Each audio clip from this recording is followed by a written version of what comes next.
আসসালামু আলাইকুম। আজকে কথা বলবো পা ফুলা নিয়ে। আমাদের কাছে অনেক পেশেন্ট আসেন যাদের পা ফুলে যায়।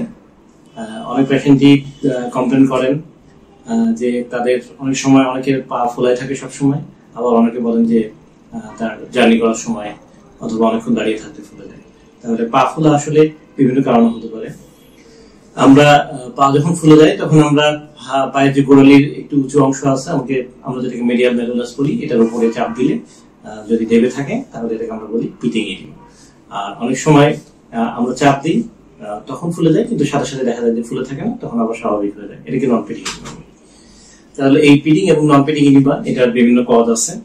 কারণ হচ্ছে যে কারণগুলো অনেকগুলো সিস্টেমিক অন্যান্য সিস্টেমের অসুখের কারণে হয়ে থাকে, অনেকগুলো আবার পায়ের যে ভেসেল আছে ওইখানে ওই ভেসেল কারণে হয়ে থাকে।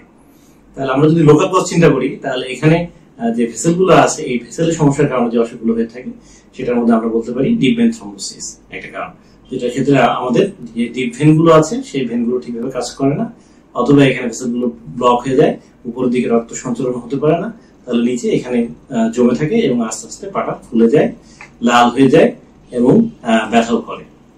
এবং এটা সাধারণত দুই পায়ের মধ্যে দেখা যাচ্ছে, এক পায়ে হয়, তখন আমরা এটা বুঝতে পারি যে এটা ডিপ ভেন থ্রম্বোসিস এবং এটার চিকিৎসা প্রয়োজন আছে। এছাড়া ক্রনিক ভেনাস ইনসাফিসিয়েন্সি একটা আছে।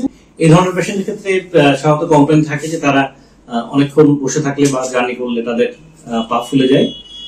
আবার অনেক সময় অনেকে কমপ্লেন করেন যে তার মনে হচ্ছে যে জ্বলছে, খোঁজাচ্ছে, অথবা পা ভারী ভারী লাগছে, কিন্তু এরকম মানে অনেক বেশি ফুলে না।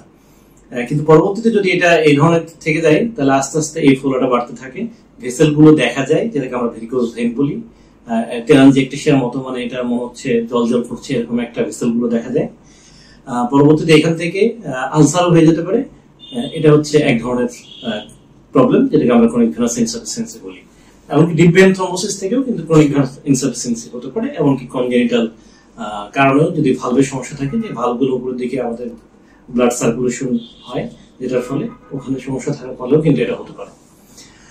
এছাড়া আরো অসুখ আছে, যেমন যে সিস্টেমিক অসুখগুলো, এখন সেগুলো নিয়ে আমরা একটু কথা বলি।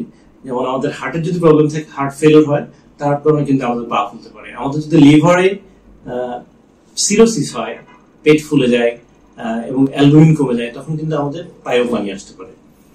এছাড়া আমাদের কিডনিতে যদি সমস্যা হয়, সেক্ষেত্রে পায়ে পানি আসতে পারে।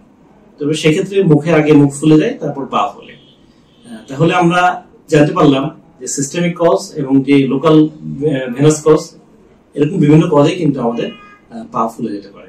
তাহলে পা ফুলে গেলে অবশ্যই চিকিৎসা না করে বসে থাকবেন না, আপনারা অবশ্যই একজন বিশেষজ্ঞ ডাক্তারের পরামর্শ নেবেন এবং সঠিক রোগ নির্ণয়ের মাধ্যমে চিকিৎসা নেবেন।